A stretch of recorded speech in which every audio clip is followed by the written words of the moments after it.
Hello? Can you hear me now?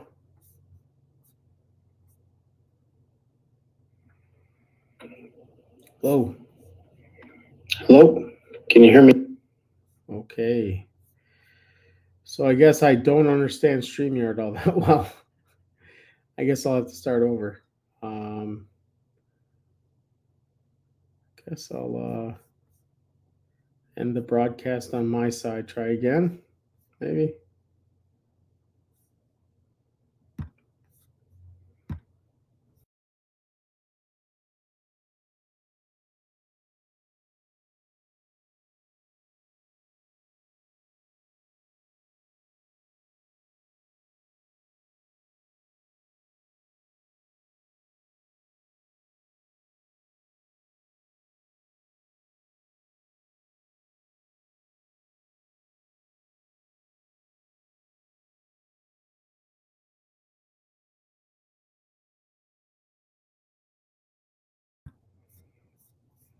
All right, folks. I guess we're going to start over here.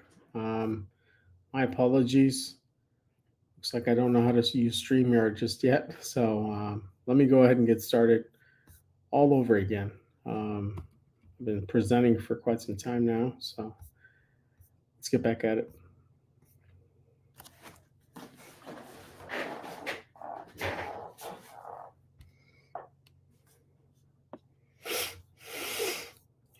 Here we go.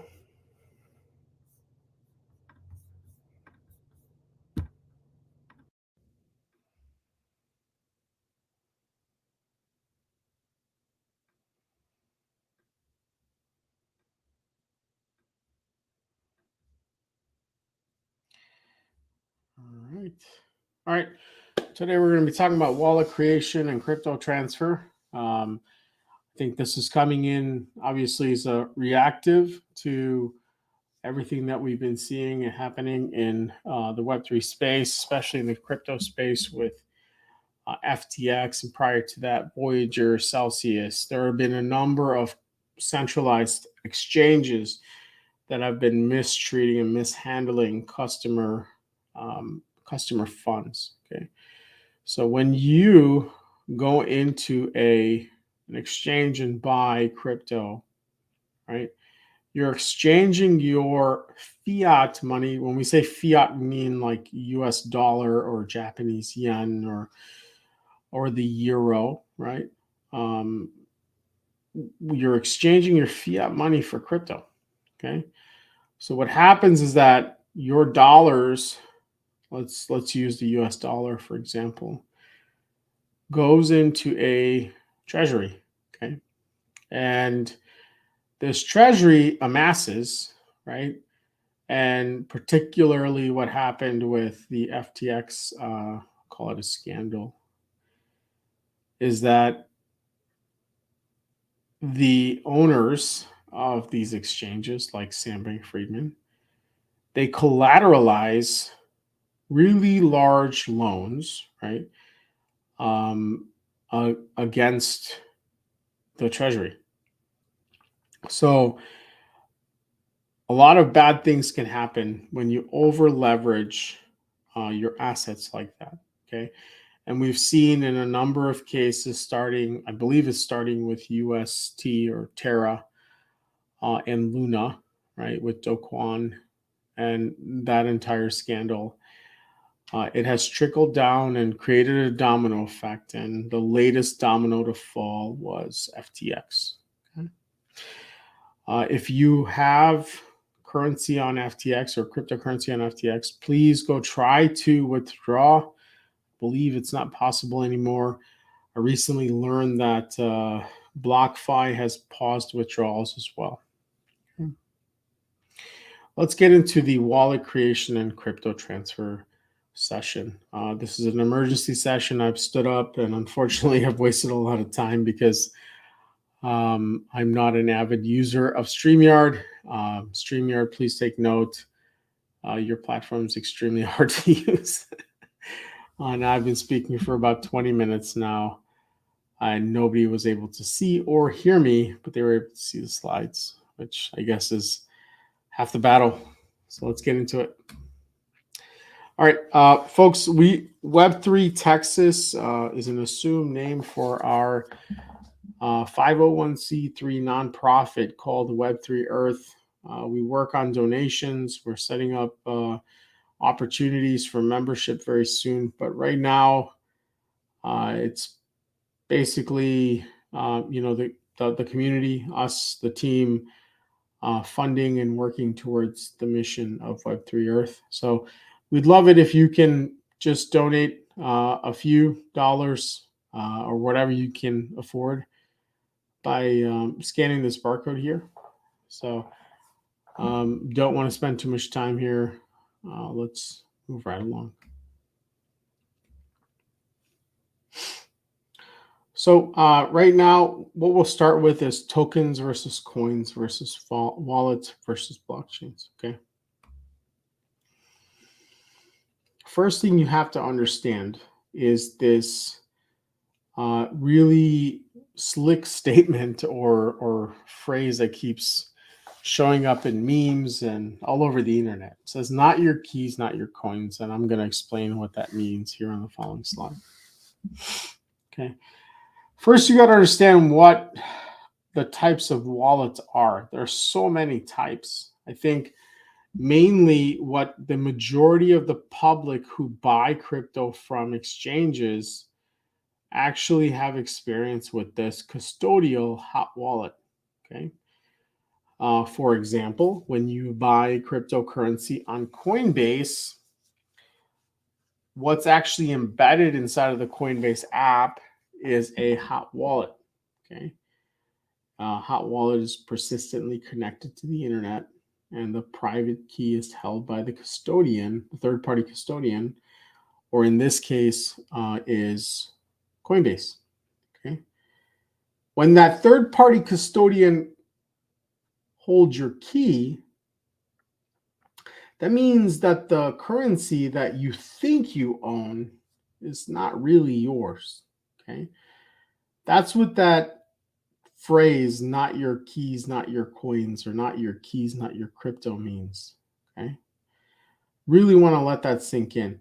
When you buy cryptocurrency on an exchange like Coinbase or Kraken or KuCoin, as long as you keep your crypto on the exchange, those coins truly are not yours. Okay. It's really important to understand that. They truly are not yours until you transfer them to one of these over here. So let's come over here. You see the branches coming down from self-custody. Self-custody is very important. And it is the pinnacle of Web3. Web3 is all about ownership. Okay. For the longest time, we've been giving up our data and our intellectual property to companies that could afford to house them and to transmit them, communicate them. Okay, I'm talking about Facebook, Instagram, all the social medias. Any company that's a centralized company. We are actually renting space on their server, right? And in exchange, especially when the product is free, you're the product. In exchange, we give them rights to our intellectual property or to our likeness. Okay. So the entire ethos of Web3 is self-custody. So let's look at this branch. Over here, you have under single signature. For the scope of this course, I won't talk about multi-signature, although it's important, especially for enterprises like large corporations. Single signature, there is a hot wallet. Okay, this is something most of you probably are familiar with, like MetaMask or Trust or Rainbow. Okay, and then there's a cold wallet, which is out of scope for this session. Cold wallet's like a ledger. I believe I have one sitting here. Okay, this is a cold hardware wallet. It's probably the most secure version of a crypto wallet. Basically, a glorified thumb drive with a pin that you can set on the outside, but it is the most secure. So the idea here is that we need to get your crypto assets off of the exchange and into a hot wallet or a cold wallet, a self-custody hot wallet or a self-custody cold wallet. Cold wallets can only be self-custody. All right, so let's take a look at what does it mean, what's the difference between a coin and a token and a blockchain and a wallet, okay? So down at the bottom here, you'll see three different symbols that you may be familiar with. There's Solana, Ethereum, and Bitcoin. All three are blockchains, but they all three are also coins, okay?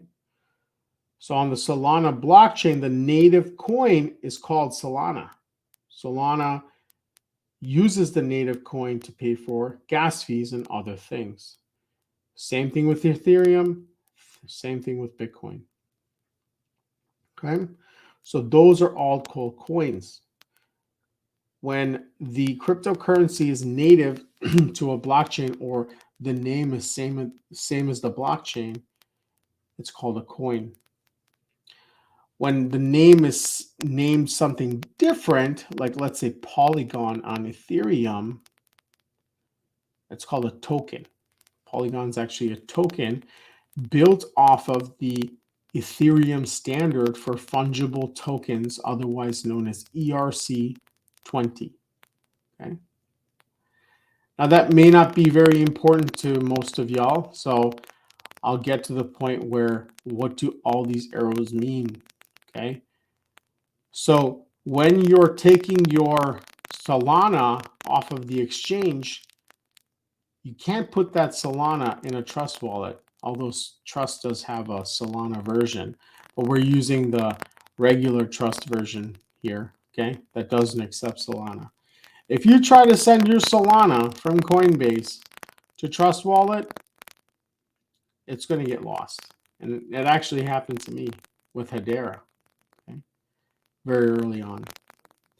So if you're trying to send your cryptocurrency to any one of these self-custody wallets, which is important, you have to make sure that you read their documentation to understand which cryptocurrencies they accept. For example, Solana is accepted by Phantom Wallet, whereas Ethereum is accepted by MetaMask and also by Trust. Now you'll see Trust seems very versatile because it also accepts Ethereum and Bitcoin, whereas Exodus is purely Bitcoin. Okay. Won't spend too much time on this because I know we've ran over, and I need to get into the other part of the session where it's hands-on. So let me make sure everything's going okay in the StreamYard and nobody's watching. All right, there we go. So I see Paul is in. Thanks for joining, Paul. Sorry about the infinity screen. I just want to make sure everybody's on and listening. I was a little late because I don't know how to use StreamYard, although I pay for it. And we use it every session. I'm just not the person who sets it up.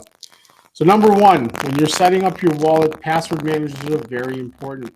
This is a Web 2 problem. It's a Web 1, well, probably Web 1.5 to 2 problem. The issue of managing a password has existed for decades now, okay? And I guarantee you that most of you who are watching right now don't know what a password manager is. And it makes me shed a little tear. But I think that password managers should have existed since the beginning, at least, of Web 2. Okay, passwords are central to everybody. I think a lot of us are now starting to experience this sort of magic login where you just get a one-time code, which is sort of moving away from passwords. Passwords are still very relevant and embedded in the very fibers of the internet. Okay, so I think it's relevant to talk about passwords because passwords are also used in self-custody wallets. So let's move into the hands-on sort of workshop part of the course. You'll see here that I have a password manager that I love called Keeper. Keeper is a password manager that both me and also my family use. We have the family plan. It gives us 5 seats, and I give one to my sister, to my mom, to my wife, to my kids, I believe. I don't think they're old enough yet, and to some of my friends. So what we're going to do today is enroll for a Keeper account and add it to Firefox. The browser I'm using right now is Firefox, and this is for the desktop. Okay. So once I get to this, very easy to get to this. All you have to do is Google Keeper Firefox plugin or Firefox add-on. Okay. Click Add to Firefox. Click the Add. Okay. And from here, you'll hit OK. Okay. Now here we are. Okay. We don't have an account with Keeper, so we'll have to create one. So let's go find Create Account. Okay. So I'm going to use an email address that I believe I own that's not registered with Keeper. Let's actually, yeah, my Web3 Texas account is not registered with Keeper, so let's use that. Okay. Look at web3tx.org. So imagine your email address is in here. Okay. Click next. Okay, master password. Very important. This is the keys to your kingdom. This is the keys of keys. This is the key that protects all the rest of your keys. Okay. So this is the password that will allow you to access your vaults. Within your vault is every password for every website or every app that you're on. So make sure this is extremely secure. I love using passphrases. NIST recommends the use of long passphrases, garbled words that may mean something to you. So let's say I'm going to actually use something from the table of contents for this session. So set up a password manager. So let's make that our password set, and I'll let you view it here. Set up a passwordmanager. Okay, and then I'll throw in some numbers at the end. 1, 2, 3, 4. Maybe not make it in sequence order there, and then I'll throw in the first 2 special characters of the numbers you see on your keyboard. Okay. So I'm going to confirm this password, SET. Actually, let's make this S capital, just to make it a little bit more complex. Let's view this again. We'll do SETUP. See, I have an extra P in there, and an extra S. A set up. PA. Oh, no, that was on purpose. Set up pass. Sorry folks. PASSWORD MANHER 1, 2, 3, 4. Bang act. Okay. Accept the terms. Next. Okay. Remember for me, set up password with a capital S, 1, 2, 3, 4, bang act. Okay. I'm going to destroy this account after, so feel free to try and hack me if you'd like. It's okay. I'm going to pause my screen here, so I'm going to look at my email. Okay. Let's see here. I'm going to stop screen sharing. Okay. So you can see my wonderful face here. I'm going to go over to my email. I'm going to grab this verification code, come back. I'll present again. Okay. Go back here, enter the verification code, verify. All right, here we go. Okay, if you want to export or import your existing passwords, if you use Firefox Password Keeper, you can definitely do that. I definitely do not recommend using the password vault of any browser. Okay, it's very easy to hack. I can show you how to do that probably about 20 seconds. So what I'll do here, just for brevity's sake, I'm going to hit later. Okay. I'm going to skip all this stuff. Skip. Okay. Let's look at the sort of the local features here. Let me make sure my stream is still running. I know I'm over time. All right. Broadcast is still going. I'm going to repost this so it's not so choppy and weird. Hopefully people are watching. Let me check in. I don't think I'm logged in here. That's okay. Anyway, let's get back to it. Okay, this is your vault. Okay. You'll see some designations here: identity and payments, security audit, breach watch, illegal items. A lot of this stuff is not within the scope of this session, so what I'm going to focus on is creating a new record. Okay. Now, the beautiful thing about this plugin in Firefox is that this thing is constantly monitoring when you are, number one, creating a new account that requires an email or username or password, and number two, when you're logging into something. So there's something called an autofill or an injection. And it's very convenient. I love it. So I'm going to show you what that looks like in just a moment. Okay. So now we have our Keeper account all set up and ready to go. I'm going to get out of my vault here. My vault is where everything is stored. All of my accounts with username, which is typically an email address and a password. Okay. So let me get out of here. And now I'll get back into self-custody wallet. Okay, let's move on to MetaMask. Okay, MetaMask, another plugin. Okay, folks, I would recommend you follow an account on Twitter called Wallet Guard. I believe they have a Wallet Guard product as well. Huge fan of them. They are consistently publishing news articles about or updates about breaches and certain malwares that are coming about to attack your MetaMask wallet. And unfortunately, browser plugins are sometimes very vulnerable and easy to attack. So highly recommend following Wallet Guard on Twitter, keeping up to date whenever they come out with different updates about breaches, hacks, vulnerabilities. Okay. Anyway, let's get back to MetaMask. So MetaMask add-on, very easy. Google MetaMask Firefox, okay, or MetaMask Chrome if you're using Chrome. I'm going to go ahead and add this to Firefox. Okay. Click add here. All right. Hit OK there. I'm going to hit get started. Okay. So MetaMask is a hot wallet, and it's also a self-custody wallet, meaning that you are entirely responsible and accountable for the assets that are in this wallet.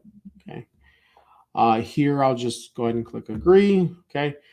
Here is the welcome screen. Am I new to MetaMask? No, but for the sake of this course, I'll say, yeah, I am. So let's create a wallet. All right. So let's create a password. Check this out. How cool is this?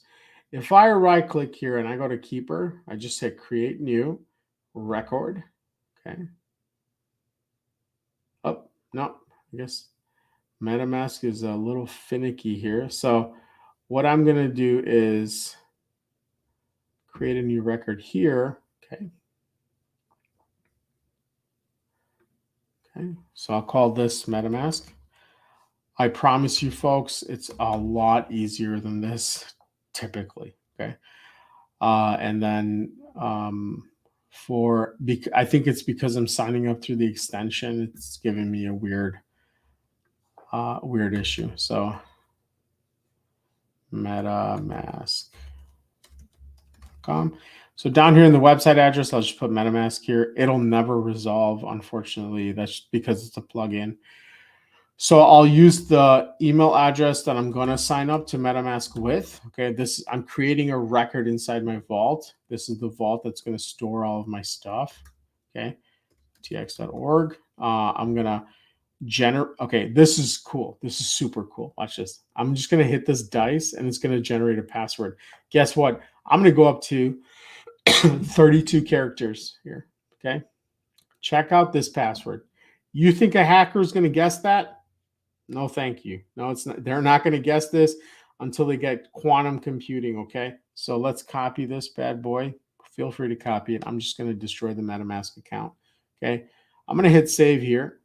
I'm going to go back to MetaMask and I'm going to paste the password that I just copied out of Keeper, out of the record I just created. So check it out. This is your MetaMask record, okay, with your login and your password, okay.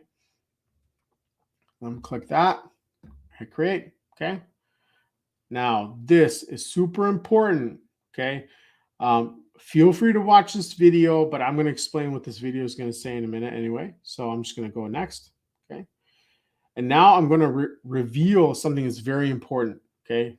The secret recovery phrase, or what most wallets call a seed phrase. A seed phrase is a human understandable or human readable version of your private key. Understand that when you get a self-custody wallet, you get two things. They're paired together, a public key and a private key. This technology has been around for decades now. Okay, it's been used in cryptography for decades now, but now it's being used in crypto. So anyway, back to it. You get a public key and a private key. The public key is like your, let's say, a routing number or a checking account number. Okay, it's something you use to route payments to your wallet. Okay, the private key is like your PIN, something you don't tell anybody. Okay, it's something that's secret to you, and you have to really closely guard it. Okay, I'm gonna check it on StreamYard again, make sure it's not kicking me out. Looks like I'm good. Nobody's watching. That's okay. Okay, so back to MetaMask. Okay, so when you get this public and private key pair, the wallet, what it does is stores your private key, and your public key is used to route crypto or assets to your wallet. Now, the only thing your wallet stores is the private key. It doesn't actually store crypto. Okay, people say send your money to your wallet, but you're not really sending it to a wallet. What happens is that the private key inside of your self-custody wallet gives you access to the account on the blockchain. Okay. So on the blockchain, what happens is there's a record saying that this public address, wallet address, owns this much crypto, and this is the kind of crypto, this was the transaction date, et cetera, et cetera. Okay. So when this public key owns this asset, okay, let's say it's 10 Ethereum, the only way to modify or transact that, right, or use that balance is if you have that adjoining private key to that public key, right, to the public wallet address. Okay. I hope you're following along. We do have a really great session on all about crypto wallets and or digital wallets and security on our website at web3tx.org/learn. So go check that out. I don't want to get too deep into this. So let's get back to the seed phrase, or what MetaMask calls a secret recovery phrase. Okay, you'll see it's also a set of words. Okay, typically non-Bitcoin wallets have 12-word seed phrases, and Bitcoin wallets typically have 24-word seed phrases. Okay, so this is it. If you lose your MetaMask, okay, if your laptop gets stolen, or your hard drive goes corrupt, or you lose your phone in a river in Oklahoma, like I did, because I was dumb and I brought it along with me on it was like whitewater rafting in Oklahoma. I lost my phone, and If you lose your phone or your laptop, that's it. That's where your your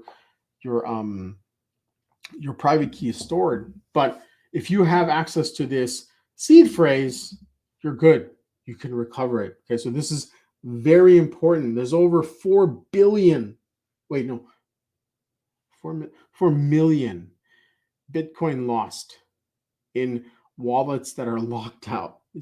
These people bought Bitcoin and forgot their password and their seed phrase, and they're locked out of their Bitcoin. Okay, so what I'm going to do here, something special. So I want you to watch real carefully. I'm going to copy this. Okay, this set of 12 words, which is my seed phrase. I'm going to go back to Keeper. I'm going to edit my record. Okay, within my record in the notes. Okay, or you can add a custom field if you'd like. We can call this text or multi-line text. Let's call it text. Okay. And then you paste it in there. Okay. Save it. Okay. Now you have your password and your seed phrase. Okay. Securely stored in a vault with your password manager. Okay. So let's go back to MetaMask. We hit next. Okay. MetaMask is going to be like, cool.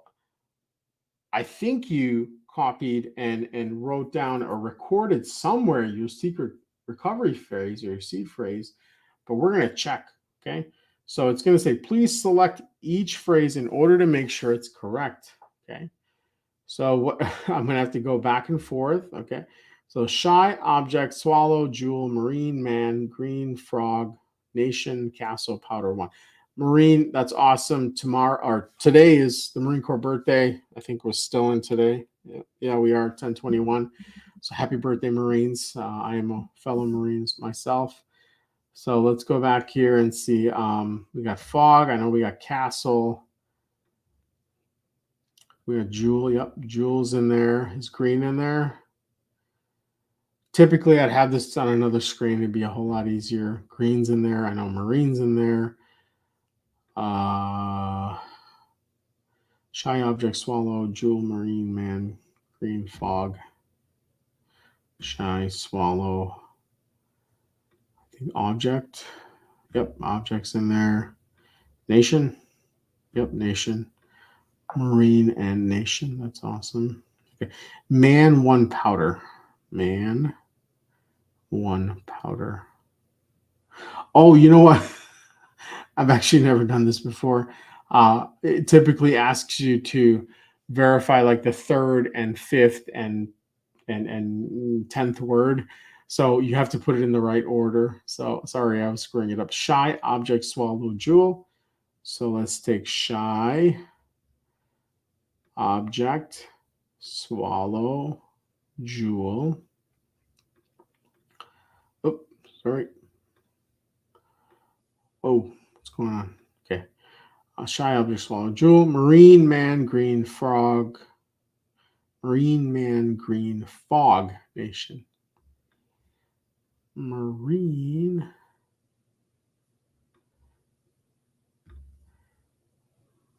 Marine.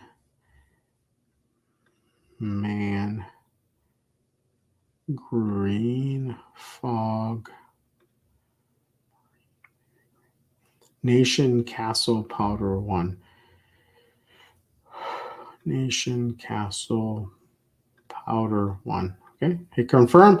Great. You've confirmed that you actually saved it. I mean, if you want to write it down on a piece of paper and put it in your safe, great. If not, something that we do recommend is one of our sponsors called Crypto Steel. If you go to our link tree, you can get 10% off, I believe. It's linktr.ee/WEB3TX. Okay, if you go there and scroll to the bottom, you'll see the link. The link is a join to the coupon code. You can get 10% off of Crypto Steel. The Crypto Steel is non-electronic. It's a physical backup. It is completely offline. And you arrange these metal tiles in the sequence and order of your seed phrase, every letter in every word inside of your seed phrase. It's pretty cool. Check it out. Okay, folks. So I'm going to hit all done here. All right, cool. So we have a MetaMask wallet. Okay. You look up here, you got a MetaMask wallet, you got a MetaMask wallet down here. Okay. So this is the sort of the browser version of your wallet. This is the plugin version of your wallet. Not really a whole lot of difference. So I'm just going to exit here. Okay. Let's see who else is on. Doesn't look like anybody's on. That's okay. Let's keep going. Okay. So I'm going to help you explore a few things about your wallet. I'm going to do it in this view, although it's easier to do it in the full browser view. I'm going to do it in this view because this is a view that you're going to see a lot. Okay. This is the view you're going to see very typically. You're not going to see the whole browser view. Okay. So number one, let's check out crypto networks. Okay. So Ethereum mainnet. You'll see this like thing up here. This is Ethereum mainnet. Okay. Let's focus on Ethereum. Remember when I told you that Ethereum is its own blockchain and Solana is its own blockchain? So each one of these blockchains have something called a mainnet and a testnet. Okay. Testnet is where you can do whatever you want and it's not going to impact you financially at all. You can actually use fake crypto to do fake transactions and test, let's say, your applications that you're developing. But mainnet is where all the real life stuff happens. Okay. So right now, my wallet is connected to Ethereum's mainnet or Ethereum's blockchain, the live blockchain. Okay, where all the transactions take place. Now, if I wanted to connect to, let's say, Polygon, things are a little different. Now, number one, you can do that manually, right? So you can click add network here and do it manually, or you can do it automatically. Okay. So if I want to go to Polygon, Polygon prescribes that if you go to its blockchain explorer called Polygon Scan, okay, or yeah, Polygon Scan, down here you can click add Polygon network. Okay. So this is super cool, and this will also show you what it means to sign a transaction, okay? Number one, let's take a look at what's going on here, okay? Polygonscan.com, okay? Allow this site to add a network. This will allow this network to be used within MetaMask. MetaMask does not verify custom networks, okay? So number one, you need to verify that the website you're using to add the network is legitimate, okay? Because there's a lot of scams and risks out there, okay? It's very important in any case. Sometimes this this interface looks a little different when you're connecting to a decentralized application. It's very important to read these little details, okay? Because sometimes they'll be asking for permissions that it doesn't need. As soon as it asks for things like set approval for all, you have to be very, very cautious. Okay. Set approval for all was designed for a specific purpose, but it's not necessary for every application. So you have to be very cautious about what permissions you're granting to the application. Okay. So here I understand that I navigated to polygonscan.com and I clicked on add Polygon network to my MetaMask. So I'm going to go ahead and approve. This is a transaction, mind you. It is not a transaction per se, like it's going to be on the blockchain, but this is a modification to the state of your wallet. Okay, so I'm going to hit approve. Okay, I'm going to go ahead and switch network. Okay, so let's take a look here. Okay, we are now on. If you look up here, it'll tell you it's the UI and the UX is getting better and better. They're adding a lot more prompts to make sure you're aware of what's going on. So it's telling you now that you're on Polygon mainnet. Okay, meaning that when you send cryptocurrency outside of your, let's say your Coinbase exchange account, right? You want to make sure you're sending it to the right wallet address. Now let's take a look at something really, really curious and interesting. You look at the last four here, okay? 778D. Let's switch back to Polygon. It's still 778D. That's something really cool about MetaMask, okay? Because Ethereum and Polygon are both written on the Ethereum standard ERC2020, right? You maintain the same wallet address regardless of which blockchain you're writing to. Okay. So this is something really unique and cool. I really implore you to add more networks here and check out and see if your wallet address changes. Right now it says account one. Okay, that can change depending on if you buy in something like an ENS, Ethereum Naming Service, which is a domain. Personally, I own nickjames.eth with the E inside of James is a 3. Okay, so let's explore a few more things. Let's create a new wallet, folks. You can own, one person can own, this is why the wallet creation metric for Web3 adoption is so skewed. Excuse me, I just had to adjust my legs. Because the one person can own over 200 wallets. I'm not sure really what the limit is, but let's create a new wallet. Okay, so we'll go here and we'll say create account. Account 2. Let's call this second account. Okay. All right. So now I have a second account. So let's go back to Ethereum mainnet. Okay. And here are your profiles. Okay.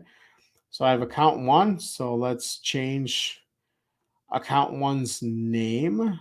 So if we look at account details, click on this little pencil. We'll call this first account. Okay. Click the check mark. Okay. So now I have 2 wallets. Okay. You'll notice that now the wallet address changes 778D. If I go to a second account, I have 4D31. Okay. So you can have as many different wallets as you want to. Essentially, if your wallet is your identity, you can have multiple identities. You can have hundreds of identities. Okay. And this is why when people say that blockchain promises anonymity is because you can be whomever you want to, because there's no limit on the number of identities you can create. And essentially identities is your public wallet address, which is this thing right here. Okay, it's not an elongated form. This is 42 characters. Your public key is 64 characters, and your wallet address is a derivation of your public key, which is 42 characters. Okay, so that's what this is right here. Anyway, getting back to it, signing a transaction, we already tried that. Let's do something live. So let's go to ens.domains app. Let's go to app. ENS is awesome. I love ENS. Okay, app.ens.domains. So let's connect. Okay, it's already prompting me to connect. Check this out. You're gonna get this like weird thing where it goes back to your desktop. Just come back to your browser. You'll see this little blue 1 over here. That means you have a prompt inside your wallet. So click on it. Okay. So you're telling, this is actually a dApp. This is a Web3 decentralized application. Okay. This is ENS, Ethereum Naming Service, similar to like domain naming service. So let's say I want to connect the first account. Okay. Connect it. And now I am connected. Check it out. I'm on Web3, folks. Okay. Okay. Sometimes you have to let the app know that you're connected by clicking connect. So let's say I'm looking for a wallet wizard.eth. Looks like it's taken. So let's explore the records here. Okay. Just very quickly. I love this. So there's a registrant, there's a controller, and expiration date. The registrant is the wallet address that registered. We don't know who this person is, right? It's 42 characters, and that's the wallet that registered it. They can actually transfer the ownership of controlling the record to somebody else. So how cool is that? So somebody can own it, but somebody else can control it. That's really cool. And so they do have different intervals of reservation for ENS. So anyway, I don't want to get too far into this, but I just wanted to show you how to connect to a dApp. Okay. So number one, we have to understand that we didn't actually sign in with a username and password to ENS at this point. Okay. It's very important to understand that the login was actually conducted through your wallet. ENS, in fact, does not care who you are. It has never asked me for my name. It didn't ask me for my phone number, my email address, my address, right? It didn't ask me for any personally identifiable information. All it asked for me to do was sign in with my wallet. So I still remain anonymous to ENS. But in the same way you log in Web 2, you must also log off in Web 3. Okay. So let's take a look at where that's where you can find that information. So if you click on the ellipsis here, the three dots, click on connected sites, you'll see that we're on the wrong account at this point. So let's go back to the first account. This is the first account that we connected to ENS with. Let's go to connected sites. Okay. So here you'll see that we are currently connected. Now let me exit out of here. You'll think that I've logged off, right? But actually the session is still alive. So let's take a look. Okay. Let's go to connected sites. Check this out. I exited the website in my browser, but I'm still connected to apps.ens.domains. Okay. So what you want to do is when you leaving a dApp, you want to make sure you click disconnect. Okay? Click disconnect. And now there's no risk. Okay. So that's sort of signing in and signing off with your digital wallet. Okay. So I'll end that here and let's go to next.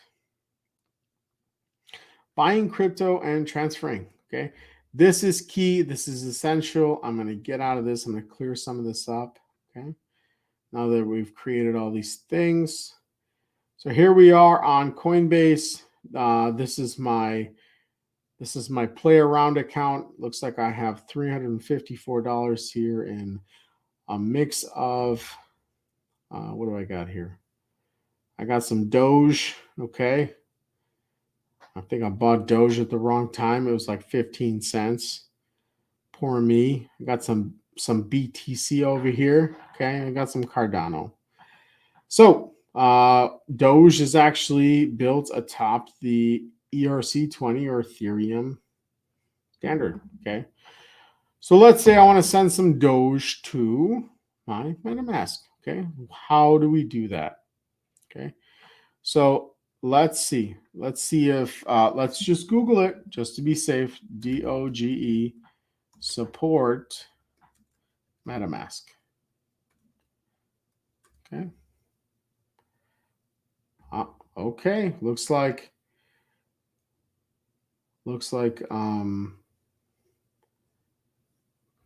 MetaMask can support. Okay. You know what? For the sake of this, I'm not actually sure, so I don't want to give advice. It looks like Doge may have been developed on the Binance. Binance is another blockchain. Doge may have been developed on the Binance token standard. So let's not use this example. Okay, just to be safe.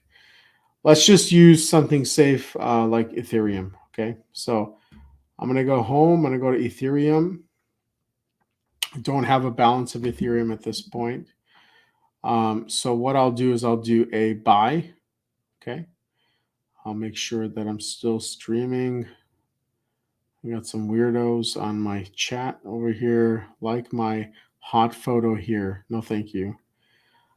I'm going to go here. I'm already logged into my Coinbase. Let's just do, I'm going to buy, let's say $20 of Ethereum. Okay. So this is very easy. I'm going to go ahead and buy it. Hoping it works. Okay. Okay, great. So it's gonna come through. I'm gonna can't pause a live stream, so I'll just have to hang on. So we'll go over here to wallet. I bought 0.0148 ETH. Okay, my current balance is, where's my balance?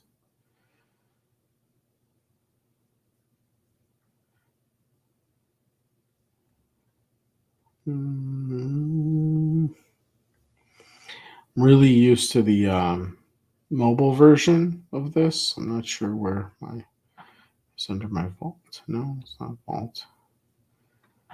Wallet. I'm gonna send 15. Okay. So here's the important point. This is how you take money that or cryptocurrency that you bought on an exchange, a centralized exchange like Coinbase or Kraken or KuCoin or FTX if they're still allowing withdrawals, or BlockFi. And what you'll do here is you'll go to your MetaMask. Okay.